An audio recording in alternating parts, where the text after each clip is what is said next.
Assalamualaikum, salam sejahtera untuk kita semua. Pada pertemuan kali ini kita akan membahas materi, mewaspadai ancaman terhadap kedudukan Negara Kesatuan Republik Indonesia.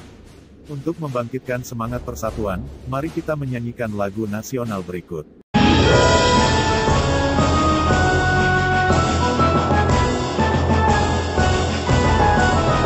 Dari Sabang sampai Merauke, berjajar pulau-pulau, sambung menyambung menjadi satu, itulah Indonesia.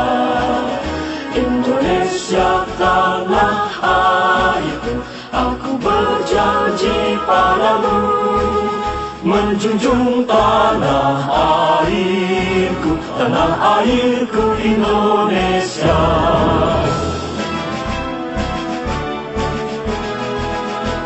Apa makna yang terkandung dalam lagu tersebut?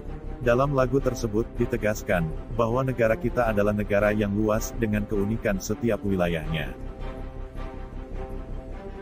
Kebinekaan yang terjadi di Indonesia merupakan sebuah potensi sekaligus tantangan. Dikatakan sebagai sebuah potensi, karena hal tersebut akan membuat bangsa kita menjadi bangsa yang besar dan memiliki kekayaan yang melimpah, baik kekayaan alam maupun kekayaan budaya. Di sisi lain, kebinekaan tersebut mudah membuat rakyat Indonesia berbeda pendapat, mudah tumbuhnya perasaan kedaerahan, yang mengancam integrasi nasional.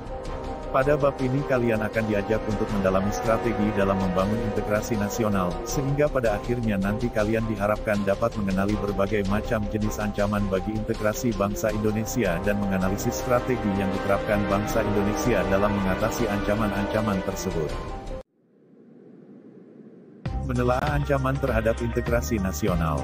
Secara geografis, Indonesia berada di tengah-tengah dunia, dilewati garis khatulistiwa, diapit oleh dua benua yaitu Asia dan Australia, serta berada di antara dua samudera yaitu Samudera Hindia dan Pasifik.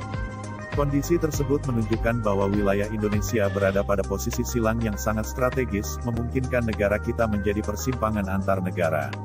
Baik melalui jalur udara maupun laut, Indonesia juga menjadi titik persilangan kegiatan perekonomian antara negara-negara industri dengan yang sedang berkembang.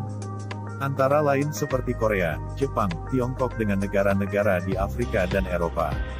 Selain itu juga negara Indonesia berada di antara ideologi komunis dan liberalis, di antara kebudayaan timur di utara dan kebudayaan barat di selatan. Hal-hal tersebut tentu menjadi sebuah potensi sekaligus menjadi ancaman bagi integrasi nasional. Apa saja ancaman-ancaman tersebut? Ancaman di bidang ideologi Pancasila sebagai ideologi bangsa masih sangat rawan terhadap berbagai bentuk ancaman. Salah satunya dari paham komunisme yang masih harus diwaspadai. Usaha untuk mengganti Pancasila dengan ideologi komunis pernah dilakukan dua kali oleh Partai Komunis Indonesia (PKI), yaitu, pertama pemberontakan PKI di Madiun, Jawa Timur pada tahun 1948. Pemberontakan ini dipimpin oleh Musso, yang ingin membentuk Republik Soviet Indonesia.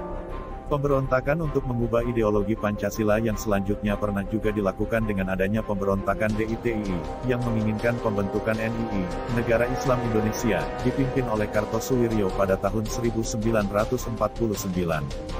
Gerakan DITII berkembang di sebagian wilayah Indonesia, di antaranya di Jawa Barat yang dipimpin oleh Kartosuwirjo, di Sulawesi oleh Kahar Muzakar, di Aceh dipimpin oleh Daud Bradan, di Kalimantan Selatan oleh Ibnu Hajar. Dalam menyelesaikan pemberontakan ini, pemerintah melalui TNI melakukan berbagai operasi militer ke daerah-daerah yang dinilai menjadi pusat pergerakan. Operasi ini berhasil menumpas para pemberontak secara bertahap. Ancaman di bidang politik dapat bersumber dari luar negeri maupun dalam negeri. Ancaman politik dari dalam negeri dapat dilihat dari gerakan separatis. Dari luar negeri, ancaman di bidang politik dilakukan oleh suatu negara dengan melakukan tekanan politik terhadap Indonesia. Intimidasi, provokasi, atau blokade politik merupakan bentuk ancaman non-militer berdimensi politik yang sering kali digunakan oleh pihak-pihak lain untuk menekan negara lain. Gerakan separatis atau separatisme kegiatan yang dilakukan oleh sekelompok masyarakat Indonesia yang ingin memisahkan diri dari negara Indonesia. Gerakan separatisme yang pernah terjadi di Indonesia antara lain, 1. Republik Maluku Selatan, merupakan gerakan separatis yang menolak integrasi dan hanya ingin membentuk negara sendiri yang lepas dari negara Indonesia Timur maupun NKRI. Gerakan Andi Aziz, gerakan separatis yang berlangsung di Makassar dilatar belakangi oleh sikap penolakan Andi Aziz terhadap masuknya TNI ke wilayah Sulawesi Selatan. Andi Aziz adalah seorang mantan perwira KNIL. Pasukan Andi Aziz menghendaki dipertahankannya negara Indonesia Timur.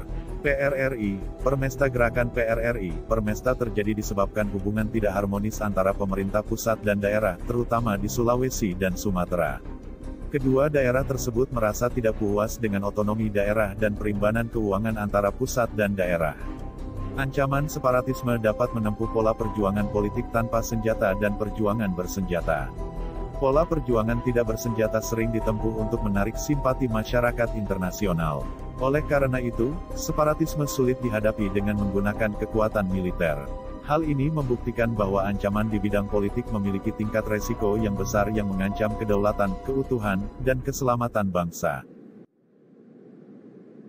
Ancaman di bidang ekonomi. 1. Ancaman internal. A.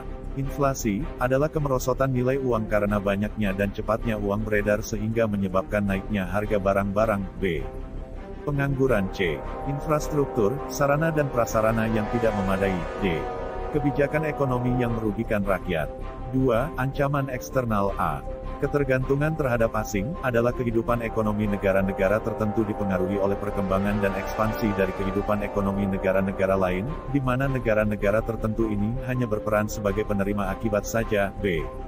Daya saing yang rendah, karena produk yang dihasilkan belum mampu bersaing dengan produk negara lain. C.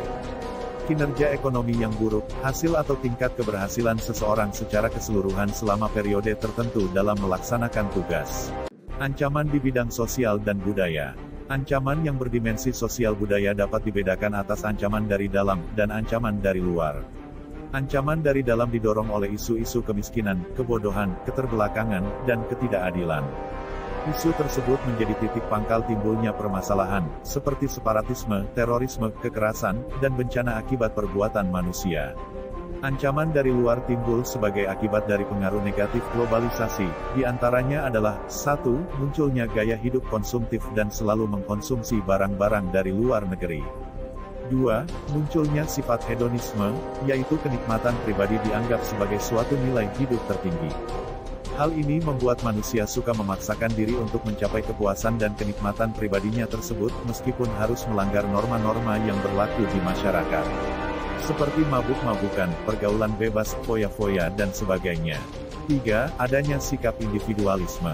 4. Munculnya gejala westernisasi, yaitu gaya hidup yang selalu berorientasi kepada budaya barat tanpa diseleksi terlebih dahulu, seperti meniru model pakaian yang biasa dipakai orang-orang barat yang sebenarnya bertentangan dengan nilai dan norma-norma yang berlaku, misalnya memakai rok mini, lelaki memakai anting-anting, dan sebagainya.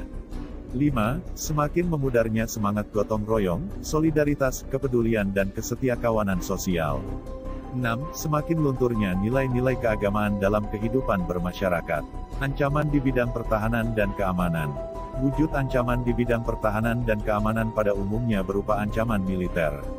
Ancaman militer adalah ancaman yang menggunakan kekuatan bersenjata dan terorganisasi yang dinilai mempunyai kemampuan membahayakan kedaulatan negara, keutuhan wilayah, dan keselamatan segenap bangsa. Ancaman militer dapat berupa 1. Agresi, suatu negara yang dikategorikan mengancam kedaulatan negara, keutuhan wilayah, dan keselamatan segenap bangsa. Indonesia mempunyai bentuk-bentuk mulai dari yang berskala paling besar sampai dengan yang terendah.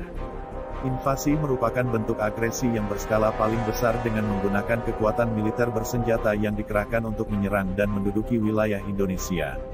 2. Pelanggaran wilayah. Bentuk lain dari ancaman militer yang peluang terjadinya cukup tinggi adalah tindakan pelanggaran wilayah laut, ruang udara dan daratan Indonesia oleh negara lain.